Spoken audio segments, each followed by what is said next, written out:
April 25వ తారీఖు నాడు ఉదయం 10 గంటలకు ముహూర్తం ఉన్నది. కాకపోతే పొద్దున్నే 10కే ఉంది ముహూర్తం కాబట్టి మా కార్యకర్తలతో చేసుకుంటా ఉన్నాం. మేడ్చల్లో మునీరాబాద్ అనేటటువంటి ఒక ఊరిలో, మేడ్చల్లో మునీరాబాద్ అనేటటువంటి ఒక ప్లేస్లో ఓఆర్ఆర్ దగ్గర ఉంటుంది.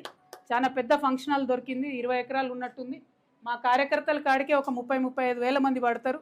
మిగతా జనరల్గా పబ్లిక్ మీటింగ్ మళ్ళీ పెట్టుకుంటాం పొద్దున 10కి. కాబట్టి మా జాగృతి వాళ్ళు సిస్టమేటిక్ కార్యకర్తలు, ప్రతి గ్రామంలో ఉన్నటువంటి జాగృతి కార్యకర్తలు, ఉద్యమకారులు, ప్రజాస్వామ్యవాదులు, ఈ రాష్ట్రంలో రాజకీయాల్లో మార్పు రావాలనుకునే వాళ్ళందరినీ కూడా మనస్ఫూర్తిగా ఆహ్వానిస్తూ ఉన్నాం.